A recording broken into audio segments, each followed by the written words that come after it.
Hello, I'm Donna Bush with your CID-TV News Brief, community news and weather forecast. A week since the 7.7 magnitude earthquake shook the Cayman Islands, and stories of uniformed services going above and beyond the call of duty continues to come to light. While Hazard Management Cayman Islands was responsible for coordinating the response effort, the Department of Public Safety Communications Cayman Islands, the Fire Service, and Her Majesty Cayman Islands Prison Service each tackled this unprecedented event quickly and calmly. As a department responsible for 911, DPSC's primary role is to receive and send out emergency and non-emergency calls for service and messages to appropriate first response agencies. Call taking as well as dispatching services continued uninterrupted during the afternoon of last Tuesday, the 28th of January, as no damage was evident to the 911 center. In the hour that followed the initial earthquake, DPSC saw a 200% increase in the number of calls received compared to normal operations. Now, public reports of island-wide sinkholes and other roadway damage were captured through DPSC. The necessary information was then shared with partners in the Fire Service, Hazard Management, the Police, and the Health Services Authority, all in accordance with their internal major incident procedures. Tomorrow, we invite you to join us for more on the response from Her Majesty's Prison Service. Well, today we meet the last of the 12 2020 Proud of Them recipients. Here's John Michael Baden.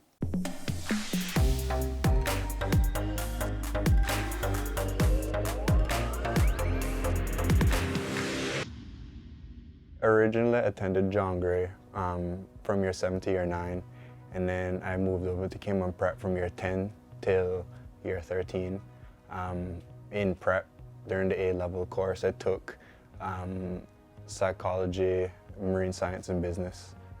And I moved on further for psychology in university now. Got to know John from being around the pool. He's well known as a swimmer on the island, and I was instrumental in taking pictures with a lot of the kids as they were growing up. So I knew John from early period in his swimming career. The way he's carried himself individually around his peers, he was one that everybody tends to gravitate to also. And just innocent and honest. I think that is a character that, and the quality that he has brought, and we felt that someone with that type of a quality is worthwhile being honored. So I swim with Stingray Swim Club down in Lands Pool with Coach David, and he took me basically from a swimmer that was okay, and under him I was able to go to Youth Commonwealth, Pan American Games this past summer. I went to Carifta, I medaled at Carifta, I was team captain at Carifta, so through him and other people in the swimming environment, I was really able to push forward in swimming and get somewhere in the sport. Well, right now, the vision is still Olympics 2020. But aside from swimming, right now I'm just looking forward to finishing my undergraduate degree, moving to a graduate degree in psychology, mainly in child and adolescent psychology. Come back here and then eventually open up a private practice in the Cayman Islands, specifically for child and adolescents. I've known John about 6-7 years.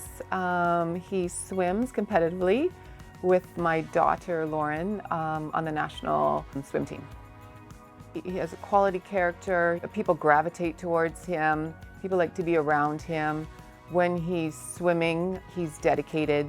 And I think too, he doesn't take himself too seriously. When you're in competitive swimming and you're training so much, it's easy to get a bit too serious about it, but John can also enjoy himself and have fun. Oh, I feel so good because I'm so proud of him that he'll be there. He's a very, very excellent sport person.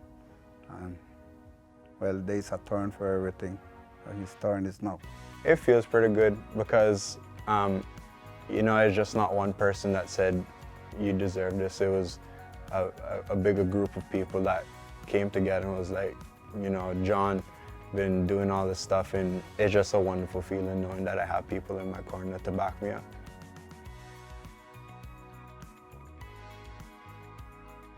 Again, congratulations to all 12 young women and men who were nominated this year. And of course, you can see each of them on billboards across the Cayman Islands. Well, copies of the new Bendel Hyde's career catalog has been donated to local schools and libraries. The 200-page full-color publication was developed as part of the large-scale career retrospective exhibition, which closed back in late January after attracting over 6,000 visitors. The exhibition and catalog represent the most comprehensive survey of Hyde's career to date, tracing his artistic legacy through early figurative drawing to the remarkable luminescent abstractions of the last decade. Now, the donations are made possible by generous donors, including the Ministry for Culture. For more information about the Bendel Hyde's fundraising campaign or catalog, you can email collections@nationalgallery.org.ky or give them a call at 945-8111. That's 845-8111. And speaking of catalogs or books, the Truman Baden Law School's academic press has published the third edition of Equity and Trusts, a textbook explaining the English law of trusts. Written by Law School Deputy Director Scott Atkins, this is a third edition of his work, which is designed to guide undergraduate students at the law school in understanding an area which is traditionally seen to be complex and difficult. Author Atkins said the book is written to give students a comprehensive introduction to this tricky subject. The user-friendly book will support and underpin the students' learning while giving them a rounded knowledge of the law of trusts. Now for a check on other community stories making Radio Cayman headlines this Wednesday. The Ministry of Tourism is hoping to keep the ball rolling this year as the minister tables the National Tourism Plan 2019 to 2023 in the Legislative Assembly. The Honourable Moses Kirkernel told lawmakers in the House the plan, which will carry Cayman's tourism product through 2020, focuses on several key areas, including enhancing the business environment, workforce development, and improving the connectivity of the islands. And of course, for more on this and other Radio Cayman stories, you can go online to radiocayman.gov.ky. Turning now to the forecast from the Cayman Islands National Weather Service. Isolated showers are expected today as residual moisture left behind from the recent cold front moves across the Cayman area. Radar images show showers in and around the Cayman area are moving towards the northwest. The high temperature this Wednesday reached 84 degrees, while the low is 75. The forecast calls for partly cloudy skies, becoming cloudy at times with a 30% chance of early morning showers. The winds are from the east to southeast at 10 to 15 knots. Sea conditions are moderate with wave heights of 3 to 5 feet. Remember, you can go online to weather.gov.ky for the latest forecast, and you can download the National Weather Services app, CINWS. And that ends today's news brief here on CIG Television. If you happen to have missed it, you can go to the Cayman Islands Government Facebook page or the CIG Television YouTube channel.